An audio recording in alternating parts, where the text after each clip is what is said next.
અમુક ઘર એવા હોય મિત્રો કે જ્યાં તમારી યાદો જોડાયેલી હોય. કારણ મેં આવું કેમ કીધું ખબર છે તમને? કે આ ઘર જોઈ લો પહેલાં તમે. હું ક્યાં બેઠો છું અત્યારે, તમે ઘર જોઈ લો. આ રીતનું છે, આ નળિયાવાળું મકાન છે, તમે જોઈ લો.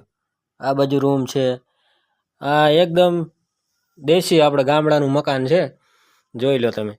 છે આ બાજુ દરવાજો છે, ઉપર જોઈ લો, તમને દેખાડી દેવી. તો આ ઘર રહ્યું ને એ મારા મા અને ભાનું છે.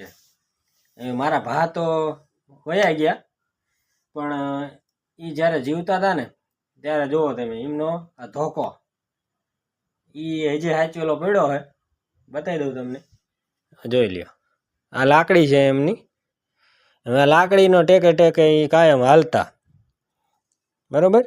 અને પગની થોડીક તકલીફ હતી એટલે ઉતરવા માટે જો આ દોયડું બાંધેલું હતું, દેશી આપણે જુગાડ, કે અહીંથી આવી રીતે આમ પકડી અને નીચે પગથિયા ઉતરી જવાનું, આ રીતનું હતું. પછી અહીંથી સીધા બહાર.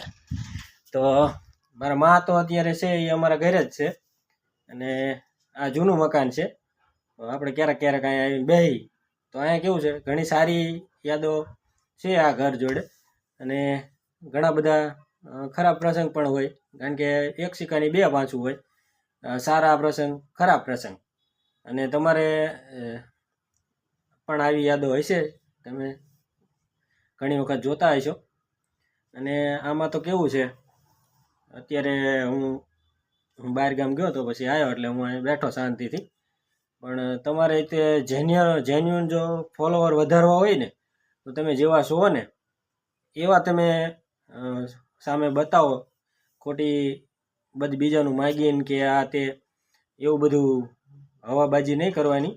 તો તમે જેવા લોકોને જે બતાવશો એ રિયલમાં હશે એ બતાવો, તો તમારા ફોલોવર જરૂર વધશે અને લોકો તમારા ઉપર વિશ્વાસ કરશે અને તમારા વિડીયો જોશે.